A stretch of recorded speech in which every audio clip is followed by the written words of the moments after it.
Bonsoir. L'invité de la semaine, Serge Armel Ndjidjou de l'Agence universitaire pour l'innovation. C'est également l'inventeur de la couveuse Made in Cameroun. Serge Armel Ndjidjou, bonsoir. Bonsoir Madame Pidjou. Merci d'être l'invité de la semaine. Je suis honoré. Alors vous êtes un Camerounais et vous avez réussi à mettre sur pied une couveuse Made in Cameroun. C'était quoi l'élément déclencheur? En arrière-plan, il y a mon envie de faire que les résultats de recherche, les prototypes qu'on voit tous les jours sur les campus, cessent de s'arrêter au stade de prototype pour être des produits de marché. Donc dans cette veine, j'ai créé une structure pour regrouper quelques ingénieurs, quelques étudiants qui avaient même déjà fini, qui de mon point de vue avaient la même passion que moi, pour qu'on essaye d'aller au bout, d'avoir des prototypes qui arrivent sur le marché. Donc dans cette dynamique, on a fabriqué quelques produits, parmi lesquels la couveuse néonatale. On parle beaucoup de la couveuse parce que c'est celle qui, très tôt, à nos débuts, s'est vue distinguée du prix du chef de l'État pour l'innovation, ce qui nous a amené à nous concentrer davantage sur cette innovation particulière-là. Mais pourquoi une couveuse? J'avoue que je ne savais pas, je n'étais pas au fait du problème des couveuses au Cameroun jusqu'à il y a 5 ans. Nous travaillions sur les incubateurs à œufs. Parce que moi, mon sujet, c'était de développer, l'un de mes projets auxquels je tenais, c'était de développer les poules qu'on appelle poules du village, mais de manière industrielle. De sorte qu'on puisse faire le poussin d'un jour dans ces races-là facilement. Donc, j'essayais de faire des incubateurs solaires pour que les paysans... Et puis, l'ingénieur en chef avec qui je travaillais me disait tout le temps, parce que lui, sa mère est sage-femme, que là, on parle des poussins, mais même les bébés, c'est grave. Hein? Bon, on rigolait. Et puis, on travaillait sur une autre chose. Jusqu'à ce qu'un jour, je voyais sur les réseaux sociaux une publication sur cette maman, Dame Kimi, qui a fait des bébés et qui sont tous décédés faute de couveuse à Yaoundé. Et puis je me dis, mais enfin, c'est quoi le problème? Comme un pays comme le Cameroun, en plein Yaoundé, qu'est-ce qu'il y a derrière la couveuse? C'est comme ça que je m'intéresse vraiment à la problématique. Donc je vais vers les hôpitaux, d'abord dans la région, à Tchang où je suis. J'interroge. Et je vois beaucoup de couveuses au rebut. C'est des problèmes de maintenance. Quelle est la technologie derrière la couveuse? Je fouille la littérature scientifique. Et je vois que c'est vraiment à notre portée. Et je ne comprends pas pourquoi on ne pourrait pas faire une couveuse. Donc, on fait une couveuse, puisque les gens faisaient l'incubateur. Tout ça, c'est des enseignes thermorégulables. C'est juste que pour la couveuse, par rapport à l'incubateur pour poussin, il y a des contraintes de biosécurité et des exigences d'humidité. Parce qu'il ne s'agit pas juste de mettre le bébé dans le chaud. Il faut que le bébé puisse respirer, donc il y a un minimum d'humidité qu'il faut maintenir. C'est ça le challenge technologique derrière. Et donc on l'a fait avec les matériaux qu'on pouvait trouver, hein. Carrément la vitre en haut, en bas la tôle simple, juste pour montrer que ça marche. Et puis quand on va au GERSIC, donc au salon de l'innovation organisé par le ministère de la Recherche scientifique, on est surpris que c'est ça qui a le prix du chef de l'État. Et c'est après ça que vraiment on se met à travailler pour même aller vers les normes, pour faire avec des matériaux, et ainsi de suite. Et vous faites bien de parler de normes. Quand on parle de couveuse Made in Cameroun, cela implique la norme. Oui, alors la question des normes, ce n'est pas une question neutre. On en parle très légèrement, mais c'est parfois une barrière. Hein. C'est parfois, les gens font des normes en fonction de leur contexte pour favoriser leur économie. Chez nous, malheureusement, la norme est perçue comme un horizon indépassable, où on fait du copier-coller des normes européennes les plus récentes, pendant qu'on n'a même pas des structures pour attester de ces normes. Quand je fabrique une couveuse néonatale au Cameroun, si au Cameroun aujourd'hui on cherche la norme pour la couveuse néonatale, on va se rendre compte que les maternités n'ont pas toujours un groupe électrogène ou une énergie récurrente. Donc il faut que cette couveuse-là, puisqu'il y a un bébé fragile dedans, puisse avoir la flexibilité nécessaire. On a des maternités ici où on se trouve à 40 degrés à l'ombre. Ça veut dire que la problématique n'est pas d'amener la température, comme en Occident, de 20-22 degrés vers 34-36, mais à Marois, ce serait plutôt de ramener parfois de 40 à 36. Donc il faut que la couveuse puisse faire les deux. Donc on ferait une norme très locale, que même les couveuses importées ne seraient même plus acceptées chez nous. Mais ce qui se passe concrètement, c'est que quand elle existe, hein, la norme, pour les couveuses, ça n'existe pas encore. Hein. La norme n'a pas encore fait une norme spécifique pour les couveuses, mais même quand elle le fera, ce sera probablement, je l'ai bien vu avec le respirateur, puisque je travaille aussi sur le respirateur, ce sera du copier-coller de la norme européenne la plus récente, et donc on va se bloquer la possibilité pour les locaux de faire quoi que ce soit pendant qu'on en a vraiment besoin. Pendant que dans les hôpitaux, les gens en sont à mettre 2-3 bébés dans la même couveuse. Donc là, on s'en fiche des normes. S'agissant des couveuses, est-ce que vous avez la possibilité de satisfaire la demande au regard de la problématique de la morbidité des nouveau-nés dans les formations sanitaires aujourd'hui? Je pense que c'est un mauvais procès qu'on fait aux innovateurs, aux ingénieurs camerounais qui se battent. On a la CHAN qui arrive. Vous ne pouvez pas demander à la veille de la CHAN quel Camerounais peut faire 1000 portées de désinfection. Ce n'est pas possible. Il aurait fait les 1000 pourquoi avant? Vous ne pouvez pas me demander aujourd'hui à l'instant T, est-ce que je peux faire 1000 couveuses en une semaine? Ce n'est pas possible. Je l'aurais fait pourquoi avant pour stocker? Quand vous connaissez le tissu économique, le manque de financement et tout ça.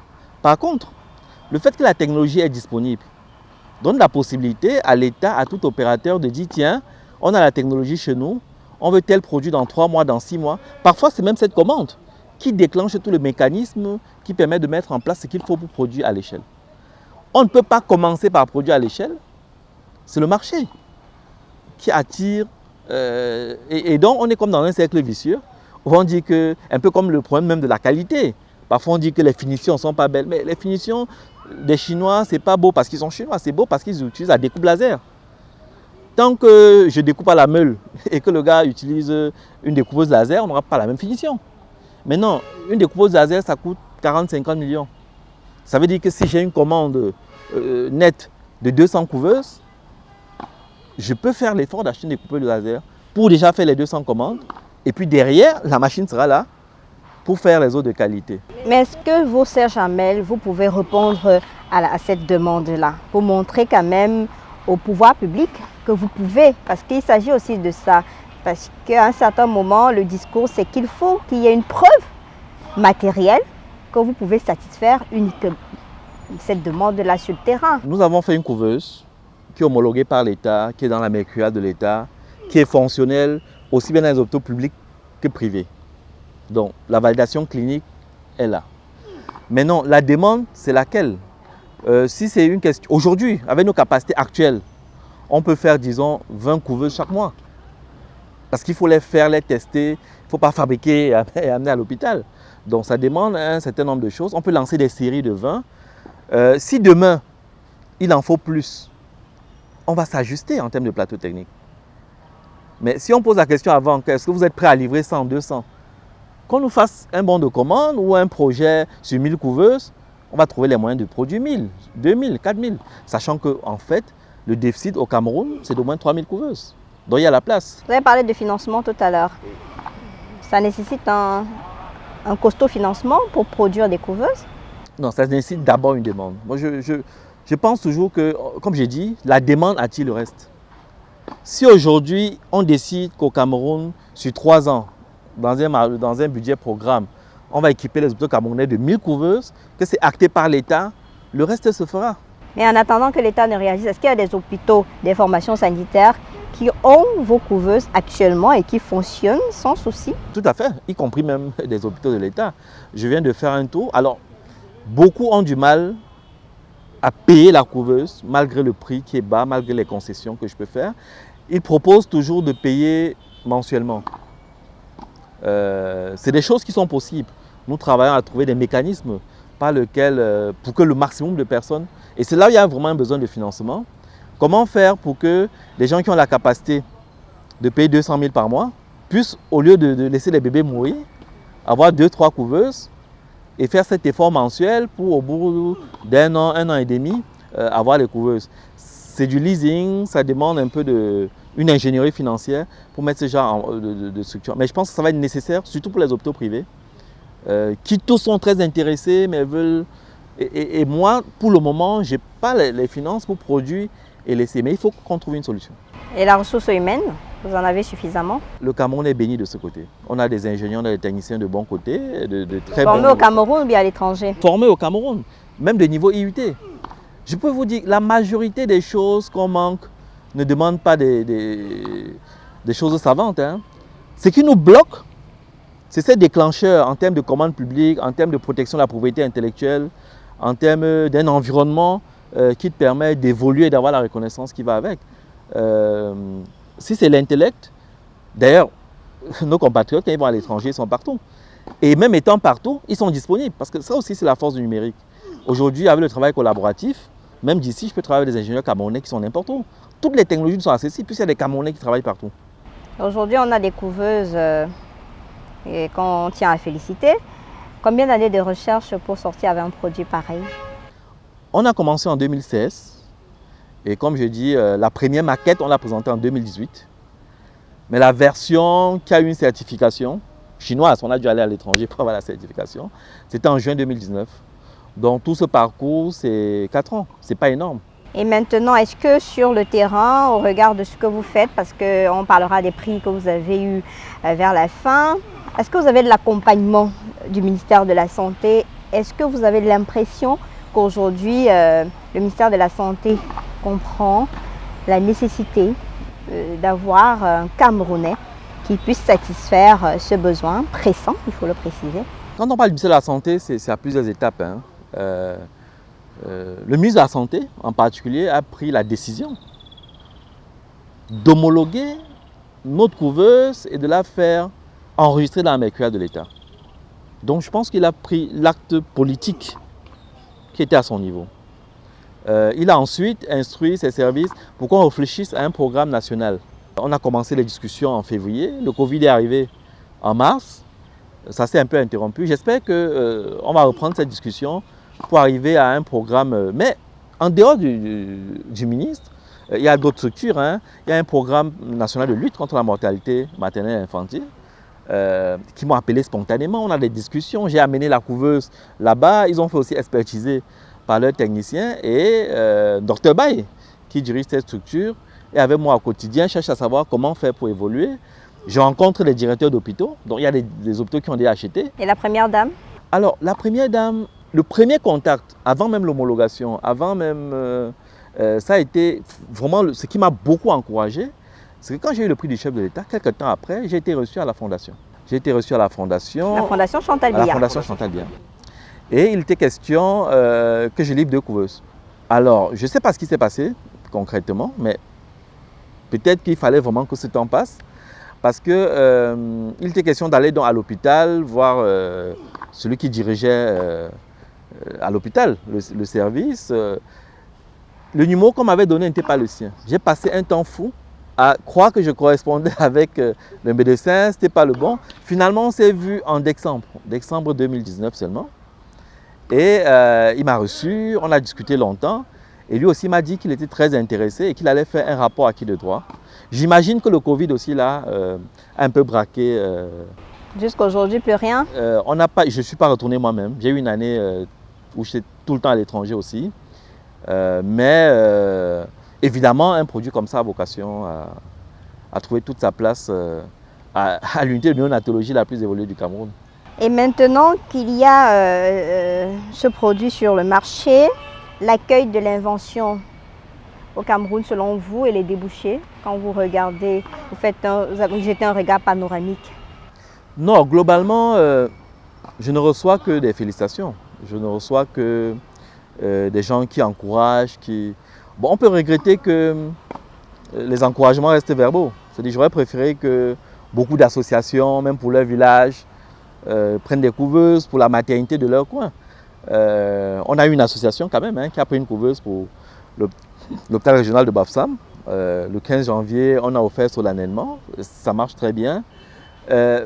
Au niveau des pouvoirs publics, je peux aussi quand même citer que quand j'ai eu le prix AFD, le ministre des PME m'a reçu avec toute la solennité nécessaire.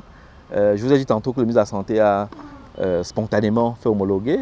Au niveau de l'industrie, on m'a demandé un dossier avant janvier. Je vais déposer le dossier, je ne sais pas. Donc ça veut dire qu'il y a une sensibilité quand même. Je ne parle même pas du ministère de la Recherche scientifique et de l'Innovation. Vous avez d'ailleurs reçu un prix qui était l'élément déclencheur. Parce que si il avait fallu, comme on dit chez nous, acheter ou donner les prix aux gens qu'on connaît et tout, ben, je n'aurais jamais eu le prix qui a tout déclenché. Je suis allé de Tchang à Yaoundé, je me suis trouvé dans tout le monde de la recherche, avec y compris les organes même du ministère de la Recherche publique et tous les savants, les inventeurs que vous pouvez imaginer. Et puis j'étais là comme un badaud dans la salle, juste par curiosité. Et j'ai eu la surprise que par la voix de Madame la ministre de la Recherche, on me dessine le prix du chef de l'État pour l'innovation. Et c'est ça quand même qui a été le socle.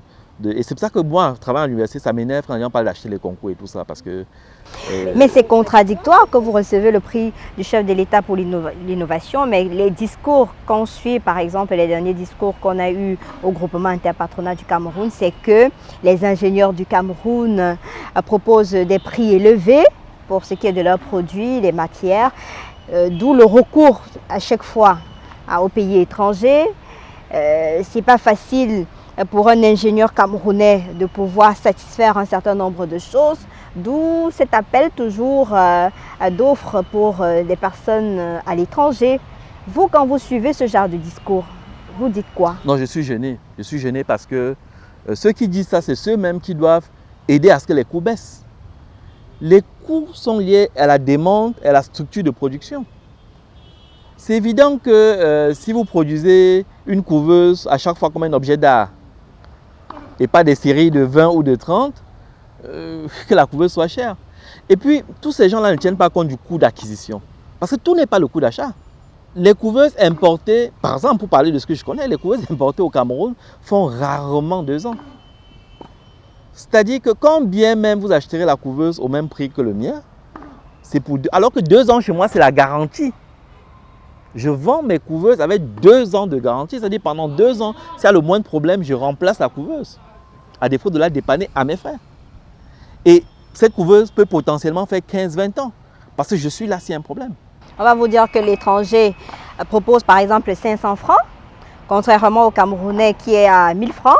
Donc du coup, on cherche le 500 francs qui vient de l'étranger, contrairement au détriment de celui du Camerounais qui a proposé ça à 1000 francs. On se dit qu'on a 500 francs de bénéfice. J'ai dit donc qu'il y a un problème de coût d'acquisition, parce que si vous achetez maintenant et tout. Mais indépendamment de ça, il faut qu'on ait le réflexe patriotique de se dire que... Parce que 1000 francs là, c'est souvent parce que vous achetez un seul. Donc il produit pour vous. Contrairement au gars qui est en train de produire en millions, et ça va dans le monde entier. Si on commençait au Cameroun à dire, ok, et parfois même les outils avec lesquels il produit sont tels que ça revient cher. Parce que le gars qui fait la meule, qui coupe à la main, par rapport à une découpeuse laser qui va à une vitesse, à une cadence, c'est pas pareil. Si vous dites à cette personne, j'en veux 1000, je dis que si l'État fait confiance aux Camerounais pour dire on veut tel produit en telle quantité, avec 6 mois d'intervalle, le reste va se faire. On va pouvoir s'équiper. On va pouvoir produire aussi à des coûts très compétitifs. Mais si c'est au pif, à la dernière minute, qu'on veut le produit, pour certaines choses, on peut ne pas être compétitif à l'instant T. Si je vous demandais au pif le prix d'une couveuse made in Cameroun, contrairement au prix qui vient de l'étranger, est-ce que vous êtes prêt à dévoiler? Oui, je n'ai pas de problème par rapport à ça. Une couveuse complète avec photothérapie, on en vend aussi. Hein, je l'ai vu en supermarché, le moins cher à 6 millions. C'est-à-dire en grande surface au Cameroun. J'ai vu des appels d'offres sur des couveuses sans photothérapie que des gens ont gagné à plus de 5 millions, la couveuse. Quand je regarde sur Internet, à l'étranger même, des couveuses avec photothérapie combinée avec toutes les options qu'on a, c'est toujours, même quand ça vient de Chine, au-delà de 4 000 euros, à l'étranger. Après, il faut dédouaner, ainsi de suite. Notre couveuse est homologuée en bon de commande publique au Cameroun à 2 800 000. Il n'y a pas match. Pas du tout. Je parle là du prix dans les conditions d'une commande publique, le prix mercurial. Après, un hôpital privé qui me voit, qui va payer cash ou qui va se débrouiller, j'essaie aussi que mon produit sorte. Donc, il m'arrive de vendre une couveuse à 2 millions. Complète, avec photothérapie. Avec 2 ans de garantie. Mais aujourd'hui, on s'est rendu compte que vous êtes plus sollicité en Afrique subsaharienne que dans votre pays. Ça vous fait quoi? Je cherche l'échelle. Je cherche l'échelle parce que vous parliez des prix tout à l'heure. Si vous raisonnez, moi je préfère raisonner au moins Afrique centrale de l'Ouest. Et là, le déficit est de 100 000 couveuses. Nous parlons là de 250 milliards de chiffre d'affaires potentiel. Quand vous raisonnez à cette échelle, ça vous donne la force de vous lever. Mais pour y arriver, et c'est là où aussi l'État est important en termes de diplomatie économique. Quand vous devez aller vous installer au Bénin, au Togo, le Covid m'a trouvé en RDC. L'autre jour, j'étais à Brazzaville. Vous arrivez, les contacts et tout. Il faut que l'État nous aide aussi à conquérir ces échelles-là pour pouvoir du Cameroun avoir une vision de marché un peu plus large qui permet même qu'on soit très moins cher au Cameroun. Alors, vous avez reçu plusieurs prix. Le prix spécial du chef de l'État pour l'innovation, qui était l'élément déclencheur. Vous avez aussi eu un prix important, le prix du projet innovant pour les femmes en Afrique, lors d'une cérémonie au pavillon de l'Élysée. Oui, c'est le prix AFD, d'Agence française de développement, qui m'a fait l'honneur d'être à l'Élysée et de recevoir des mains de la ministre Marlène Schiappa un prix qui récompensait un projet numérique. Parce que ce qu'on n'a pas dit, et ça c'est une exclusivité mondiale, c'est que ma couveuse, j'ai dit ma couveuse néonatale interactive. C'est-à-dire c'est une couveuse qui a des capteurs qui fait que le médecin, sur son portable, voit ce qui se passe en couveuse, voit les paramètres. C'est la seule couveuse au monde qui fait ça. C'est une couveuse qui, si le médecin le permet, peut permettre à la maman ou à la famille d'avoir des extraits vidéo de la couveuse, du bébé dans la couveuse. De suivre leur bébé en direct. Donc c'est des innovations comme ça, mais en même temps. Et c'est là où je reviens à l'État. Qui peut protéger ça? Parce que ce qui est génial, c'est l'idée. Vous vous doutez bien qu'une fois qu'on a dit ça à Canal 2, que les Chinois ont suivi, ce n'est pas la technologie pour le public qui les dépasse. Oui, à l'instant T. Voilà, ils peuvent le faire. Et donc, moi, je plaide pour que dans ce pays, il y ait une agence qui s'occupe du patrimoine des PME, des chercheurs en termes de propriété intellectuelle. Quitte à ce que l'État soit copropriétaire. L'OAPI gère. L'OAPI, c'est là où vous enregistrez. Oui. Mais qui a intérêt? S'il y a procès demain, est-ce que vous pouvez chercher, quel jeune inventeur va chercher un avocat pour aller se battre contre un Chinois? Déjà même, quand vous faites la loi API, vous écrivez votre mémoire selon vos capacités. Très souvent, quand il y a un procès, ça ne vaut rien. Parce qu'il y a les experts en propriété intellectuelle qui savent comment écrire ces choses avec les règles de l'art pour que ça vous protège le moment venu. Et s'il y a procès, et puis après l'OAPI, il faut aller inscrire à l'OMPI pour avoir de plus en plus de pays où ça vous couvre. Donc c'est très lourd, c'est très compliqué pour les jeunes inventeurs.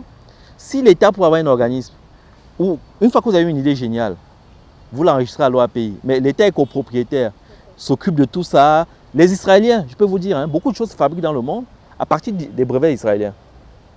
C'est-à-dire qu'ils se contentent d'avoir l'idée. Après, ça va être maturé à la Silicon Valley, ça va être fabriqué en Chine, mais il a de l'argent dedans. J'étais au salon de l'innovation l'autre jour à Brazzaville, invité par l'OAPI précisément. Les Chinois filmaient tout. Vous pensez qu'ils filment pourquoi? Mais pour aller reproduire. Alors maintenant, les perspectives d'une production industrielle des couveuses au Cameroun. C'est mon challenge, pas seulement la couveuse, je fais un certain nombre de choses. Je m'inscris vraiment dans ce qu'on va appeler l'industrie légère. Je veux de Bafoussam déclencher une marque multiproduit qui a vocation à se répandre en Afrique. Donc l'autre jour, le maire de la ville de Bafoussam m'a fait l'honneur de me présenter publiquement, de me féliciter. Et j'espère que je vais vers une levée de fonds internationale. Il me faut à peu près 600 à 700 millions au Cameroun pour avoir une usine modeste et avoir au moins 10 ateliers d'assemblage et de maintenance dans 10 pays africains que j'ai choisis. Donc il me faut à peu près 1,2 milliard, on va dire 2 millions d'euros. Et je me structure, je me prépare pour cette levée de fonds. Et j'espère que je vais y aller avec des options fortes de l'État de mon pays, en termes de foncier industriel, en termes d'engagement fort déjà du ministère de la Santé, comme on disait, ou d'autres structures pour des précommandes, pour des choses comme ça, qui vont amener les investisseurs pour que j'ai l'industrie qui permet l'échelle. Mais l'invention est déjà bien célébrée sur le plan international. Ce sera peut-être facile pour vous de... C'est un aspect important, c'est pour ça que je vais capitaliser. J'ai eu le prix Orange Afrique-Moyen-Orient, je viens encore d'avoir le prix de la Fondation Sanofi, je viens encore d'avoir le prix du chef de l'État, encore, dans le cadre du fonds de prototypage. C'est vrai que là, c'est avec les portiques et les tunnels de désinfection. Donc, je pense que ce que nous faisons a commencé à avoir une notoriété, un relais média important, qui fait que on peut être crédible auprès d'investisseurs pour aller vers ce qu'on peut appeler une usine. Mais je pense qu'il faut aussi montrer à ces investisseurs-là qu'on n'est pas en train d'investir pour produire dans le désert. Il faut qu'on leur montre que là où on produit, les gens sont intéressés à s'équiper.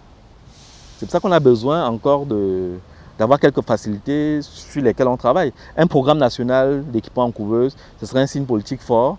Une ville qui nous donnerait un terrain industriel pour que ce bassin technologique s'implante dans cette cité-là, ce serait un geste fort et ça nous permettrait d'avoir des atouts, en plus de notre notoriété, vis-à-vis des investisseurs potentiels. On est déjà vers la fin de cet entretien, mais je m'en voudrais si je ne vous posais pas cette question. Est-ce que dans toutes les formations sanitaires où vous avez déposé votre couveuse, est-ce que les spécialistes de la santé qui sont sur place savent comment utiliser? Est-ce que ça nécessite une formation particulière pour travailler dessus? Et comment est-ce que vous vous organisez pour que en temps réel, que lorsqu'il y a un problème, que vous soyez immédiatement présent parce qu'on sait que quand c'est une couveuse qui vient à l'international, on est obligé d'attendre 1 mois, 2 mois, que le partenaire étranger puisse revenir au Cameroun, gérer la maintenance avant de résoudre le problème. En attendant toute cette procédure, cette démarche-là, les enfants meurent au quotidien. À ce stade de mon développement, j'ai déjà 3 ateliers. L'atelier principal à Bafoussam, un petit atelier à Douala, un petit atelier à Yaoundé. Donc pour pouvoir me mouvoir rapidement. Donc le délai d'intervention, c'est vraiment maximum 48 heures pour les cas les plus critiques. Parfois, c'est l'heure d'après. Les retours qu'on a sont bons. Évidemment, rien n'est parfait, hein. L'autre jour encore, on me signalait un problème avec mon habitacle qui serait blessant pour les infirmières à un bout. Donc, il y a toujours des détails pratiques sur lesquels, bon, c'est tout l'avantage. On ne peut pas faire quelque chose de parfait au laboratoire. Il faut que ce soit sur le terrain, que ça évolue. Donc, je peux vous dire que les clients sont satisfaits. Il n'y a pas encore eu de retour. Il n'y a pas une couveuse qu'on a déposée quelque part. Les infirmiers, les médecins sont aptes à utiliser. La prise en main, c'est 4 heures maximum. Parce qu'en fait, il n'y a pas beaucoup de touches sur une couveuse. Hein. Il s'agit juste de donner les paramètres dans tous les barrages du médecin, dans les paramètres de consigne. La couveuse fait le reste. Après, il y a des problèmes de nettoyage. Après, il y a des manipulations pour sortir le bébé et ainsi de suite. Mais souvent, les infirmiers ont déjà travaillé avec soit une autre couveuse importée, soit... C'est pas le problème central. Le problème qu'on peut avoir même plus global. Parce qu'on a passé tellement de temps sans couveuse que le système de santé s'est habitué à travailler sans couveuse. Donc parfois, la couveuse peut même être là. L'indication thérapeutique et un certain nombre de paramètres fait que on fait comme d'habitude. Et s'il y avait un message à adresser à ces pouvoirs publics qui pensent que les Camerounais ne sont pas suffisamment outillés pour répondre à une certaine demande. Pourtant, vous êtes des ingénieurs formés ici même au Cameroun et que vous répondez à un certain nombre de besoins, vous leur direz quoi? Je dirais qu'on ne peut pas, dans un pays où on forme avec les derniers publics, avec l'argent de l'État, des ingénieurs depuis plus de 40 ans. À l'école polytechnique surtout. Par exemple, il y a maintenant plusieurs polytechniques, se permettre d'importer des lits. Ça, c'est du niveau terminal technique. Là, on parle des couveuses, une enseigne thermorégulable, hein, comme les incubateurs biologiques, comme les banques de sang. Tout ça, on peut fabriquer. Et même des appareils les plus sophistiqués. Je voudrais que les pouvoirs publics nous prennent au mot. Nous disent OK. C'est comme ça que ça se passe ailleurs. Hein. Vous voyez bien des financements de l'Union européenne sur la recherche et le développement, ainsi de suite. On donne la possibilité aux gens, sur 3 ans, 4 ans, de développer des produits. Si on nous dit aujourd'hui de faire une dialyse, avec les financements, des appareils pour la dialyse, avec les financements qui vont avec, d'ici 3-4 ans, vous allez voir des dialyses, des respirateurs, tout ce qu'il faut. On ne peut pas ne rien investir et accuser les autres de ne pas apporter les fruits qu'on veut récolter. Et comme l'a dit d'ailleurs le président du groupement interpatronal du Cameroun, Célestin Tawamba, il n'y a pas de honte à soutenir les entreprises locales. Elles ont du potentiel. Il suffit tout simplement un accompagnement de l'État. Serge Armel Ndjindjou, merci d'avoir accepté notre invitation. C'est moi qui vous remercie, ça a été un plaisir. Je rappelle donc que vous êtes de l'Agence universitaire pour l'innovation. Vous travaillez sur plusieurs projets, notamment les couveuses Made in Cameroun. Mesdames, Messieurs, c'était la fin de l'invité de la semaine. On se retrouve la semaine prochaine avec un autre invité, certainement. Bonsoir.